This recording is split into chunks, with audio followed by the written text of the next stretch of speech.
Volodymyr Zelensky arrived in Hiroshima, Japan for the G7 summit with a diary full of meetings with leaders of the world's most powerful democracies. The Ukrainian president predicted peace will become closer after those talks. On Sunday, he'll attend the last day of the summit, able to put his case for support personally. The roll call of G7 attendees include people the Ukrainian president has met in the last few days, but there's also a chance to catch up with others. The aim is to bring collective pressure to bear on other nations. The G7 leaders issued a joint call for China to use its influence to persuade Russia to end the 15-month war. Zelensky is jetting across the world as the US has signalled it's now willing to lay the foundations for Ukraine to use F-16 warplanes to defend its skies.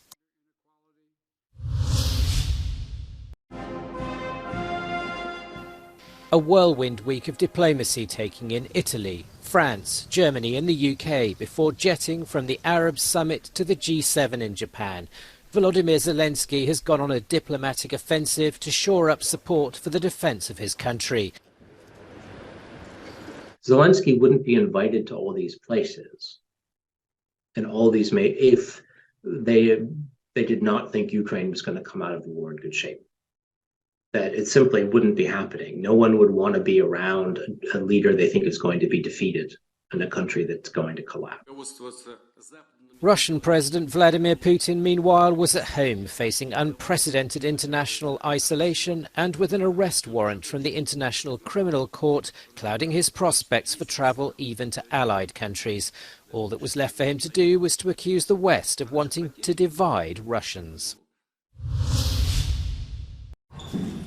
Election officials are preparing for Sunday's poll in which almost 10 million Greeks are eligible to vote to choose 300 lawmakers. Under a new system of voting being tried out, the age of participation has been lowered to 17 for the first time. Conservative Prime Minister Kyriakos Mitsotakis is seeking a second term after a draconian regime of spending controls ordered by international bailout lenders ended last summer.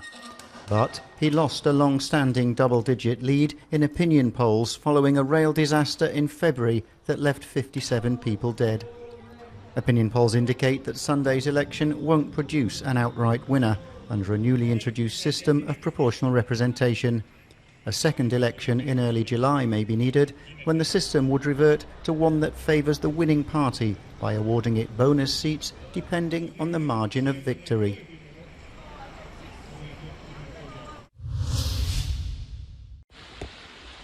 Emergency workers and volunteers continue to help victims of devastating floods and landslides in northern Italy that have claimed at least 14 lives so far.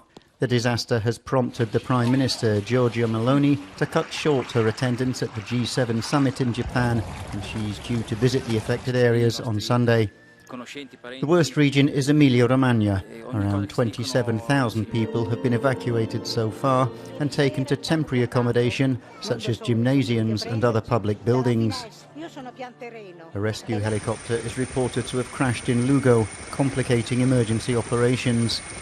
The flooding has left a trail of destruction in its wake, damaging homes and shops, while storm debris has blocked roads and disrupted train travel, according to media reports.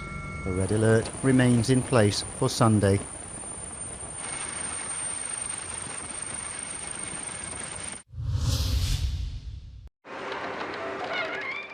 An immersive experience exploring Tim Burton's wacky universe. This is the theme of the filmmaker's new exhibition in Paris. It invites visitors into a labyrinth to discover 150 of his original works. These include his films Charlie and the Chocolate Factory, Edward Scissorhands and Sweeney Todd. Part exhibition, part game, Tim Burton's Labyrinth takes a deep look into his extensive body of work to drop visitors right into the heart of his eccentric universes.